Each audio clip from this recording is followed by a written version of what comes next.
High, আমি সঞ্জু।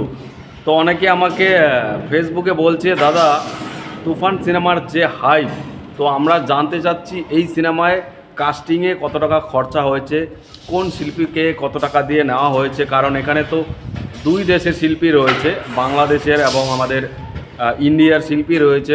তো কাকে কত টাকা দেওয়া হয়েছে, তো এটা নিয়ে একটু যদি ভিডিও করুন। তো আমি ভাবলাম আমার কাছে তো এই ইনফরমেশান নেই কাকে কত টাকা দিয়েছে। তারপর আমি কিছু গুগলে সার্চ করলাম এবং ইউটিউবে বেশ কয়েকটা ভিডিও দেখলাম, এই ধরনের ভিডিও ইউটিউবে হয়েছে। তো আমি সেইগুলো বেস করে বা সব কিছু অ্যাড করে আমি যতটুকু ইনফরমেশান আপনাদেরকে দিতে পারবো, তার মধ্যে আমি বলবো না যে 100% সঠিক রয়েছে, বাট আপনারা এটার উপর ভিডিও চাচ্ছেন এবং আমি কিছুটা রিসার্চ করে জ্ঞান অর্জন করেছি এই সিনেমার সম্বন্ধিত ব্যাপারে। তাই সেখান থেকে আমি আপনাদেরকে কিছুটা ধারণা দিতে পারবো, বাট আমি 100% শিওর না, আমি যেটা বলবো সেটাই ঠিক।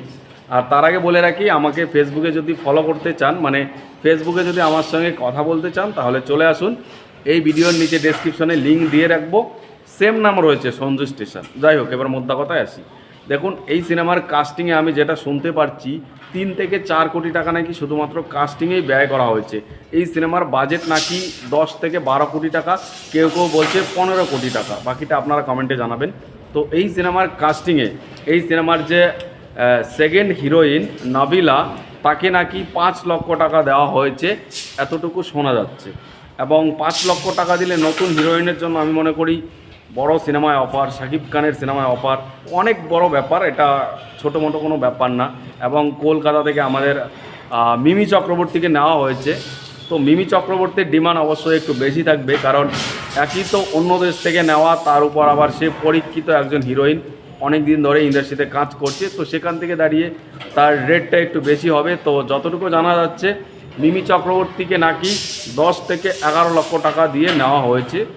তো এটা হিউজ একটা মানি। বাংলা সিনেমায় হিরোইনদের 10-12 লক্ষ টাকা দেওয়া মানে হিউজ, কারণ যেখানে সিনেমার বাজেট তো বেশি থাকে না, এই সিনেমাটা বড় করে করা হচ্ছে কারণ এখানে 3-4টে প্রোডাকশন হাউস একসঙ্গে মিলিতভাবে কাজ করছে, তাই এর ভ্যালু বেশি, এর শিডিউল টাইম অনেক বেশি পরিশ্রম করা হয়েছে। কমার্শিয়াল সিনেমা, তো সব কিছু মিলিয়ে এর ডিমান্ড অনেক বেশি, পাবলিকও পছন্দ করছে। যাই হোক, তারপর মিশা সওদাগর বলে একজন ভিলেন রয়েছে, তাকেও নাকি 6 থেকে 7 লক্ষ টাকা দেওয়া হয়েছে।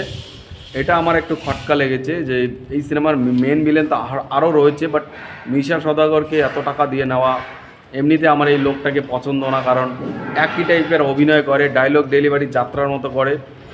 তাকে নেওয়ার থেকে ভাই 2 লক্ষ টাকা দিয়ে অন্য কাউকে নিলেও ভালো হতো, নতুন মুখ। যাই হোক, আমি এখানে মিশা সওদাগরকে অপমান করছি না, বাট শাকিব খানের সঙ্গে 2-1টা পুরোনো সিনেমা দেখেছি, অভিনয় একদমই বেকার। যাই হোক, পরবর্তীতে এই সিনেমার lead hero, superstar megastar Shakib Khan, তাকে কত দেওয়া হয়েছে দেখুন। আমরা এর আগে অনেকবারই শুনেছিলাম শাকিব খান নাকি সিনেমাতে 1 কোটি টাকা ডিমান্ড করে। তারপর আবার ওখানকার আর্টিস্টরা তারা বলে যে বাংলাদেশে তো এই বাজারেই নেই, 1 কোটি টাকা কোনো পরিচালক দিতে পারবে না। এরকমভাবে কি একটা জন্য লোকের নাম ছিল, ডিপজল নাকি, হ্যাঁ ডিপজল, সে বলেছিল এটা পুরাই একটা ফালতু কথা, 1 কোটি টাকা দেওয়ার মতো সামর্থ্য নেই। বাট এই তুফান সিনেমায় যেটা শোনা যাচ্ছে যে এই সিনেমায় নাকি 1 কোটির বেশি দেওয়া হয়েছে, 1 কোটি প্লাস সামথিং কিছু দেওয়া হয়েছে শাকিব খানকে।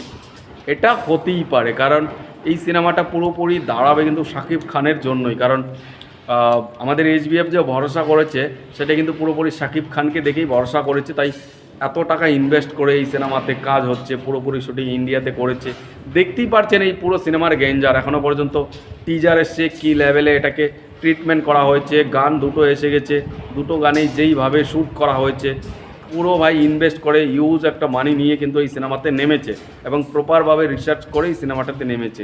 তাই 1 কোটি টাকা শাকিব খানকে দিতেই পারে। এবং এই সিনেমার captain of the ship Raihan Rafi, যাকে বাদ কী করে দেবেন, মানে উনি তো এখন ডিমান্ডওয়ালা ডিরেক্টর হয়ে গেছে, বাংলাদেশে সবথেকে হাই প্রোফাইল ডিরেক্টর হয়ে গেছে, কারণ ওনার কাজ অনেক বড়। ইনি এর আগে যে কাজগুলো করেছেন সবগুলোই কিন্তু একদম ভালো হিট করেছে। তবে আমি যতটুকু শুনতে পারছি, ইনার 30 থেকে 40 লক্ষ টাকা দেওয়া হয়েছে ইনাকে, ডিরেক্টরকে।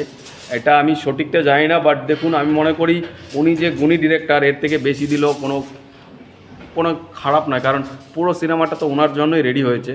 তবে যদি আমি এইটুকু বলতে পারি, সিনেমাটা যদি বিরাট কিছু হিট করে যায় তাহলে এইচবিএফ থেকে রায়হান রাফিকে কিছু গিফট করবে, কারণ এইচবিএফ এরকম করে থাকে, সিনেমা হিট করার পর আর্টিস্টদের কিছু না কিছু দেয়, তো সেখান থেকে দাঁড়িয়ে কিছু না কিছু তো পাবেই। আরও যারা কাস্টিংয়ে রয়েছে পার্শ্ববর্তী চরিত্রে যারা, তো সব কিছু মিলিয়ে কিন্তু আমি যেটা শুনছি 3 থেকে 4 কোটি টাকা কাস্টিংয়ে গিয়েছে, এবং সিঙ্গারদেরও দেওয়া হয়েছে। এই সিনেমার বাজেট যেহেতু অনেক বেশি, তো 4 কোটি টাকা যদি কাস্টিংয়ে চলে যায়, তারপর 6-7 কোটি 8 কোটি টাকা যদি সিনেমার ইনভেস্ট করে, তাহলে সিনেমাটা তো গ্রেঞ্জার হবেই, আর এটা তো প্রমাণিতই হয়েছে। তো আমি মনে করি এটা একটা মানে এই সিনেমাটা একটা ল্যান্ডমার্ক হয়ে থাকবে বাংলাদেশের ইতিহাসে, কারণ এই সিনেমার ধারায় কিন্তু বাংলাদেশি ইন্ডাস্ট্রি পুরো ভারতবর্ষের কাছে পরিচিত পাচ্ছে, এবং আউট অফ কান্ট্রিতেও, মানে ভারতবর্ষ ছাড়াও কিন্তু শাকিব খানকে এখন লোকে চিনছে এখন। এবং শাকিব খানের যে অভিনয় দক্ষতা, শাকিব খানের এই যে বড় অভিনেতাদের যেরকম সাউথ হিরো রয়েছে, এই রকম ধরনের অ্যাকশান, ওই ধরনের লুক করতে পারে, সেটা বাংলাদেশের ডিরেক্টররা তাকে প্রপারলিভাবে কোনো সিনেমাতেই তুলে ধরতে পারেনি, সেটা করে দেখেছে রায়হান রাফি। তো এই সিনেমাটা একটা বড় কাল্ট সিনেমা হতে চলেছে, এইটুকু বলা যায়। জাস্ট অপেক্ষা 28শে জুনের। বাংলাদেশ সহ প্রত্যেক জায়গায় রিলিজ করবে, আমাদের ইন্ডিয়াতেও রিলিজ করবে। তার পাশাপাশি ইন্ডিয়াতে কীরকম কালেকশন করে, ইন্ডিয়ার মানুষ এটাকে নিয়ে এখন কথা বলছে, দেখতে চাইছে, অনেকেই কমেন্টে লিখে দাদা ইন্ডিয়া থেকে বলছি এই সিনেমাটা দেখতে চাই। তো ইন্ডিয়া তো এটা ভালো বিজনেস করবে, আর এটাই হতে পারে ইন্ডিয়াতে শাকিব খানের প্রথম একটা প্রপারভাবে একদম ক্লিয়ার হিট সিনেমা, এটা হতে পারে। বাকি তো সময় বলে দেবে। আর এই ছিল কিছু সিনেমার পারিশ্রমিক নিয়ে কথাবার্তা, আরও অনেক পারিশ্রমিক হয়তো বা আমি জানি না, ইনফরমেশন জানি না, তাই বলতে পারিনি। বাকি আপনাদের কি মতামত কমেন্টে জানান। ভিডিও এখানে শেষ করছি, টাটা।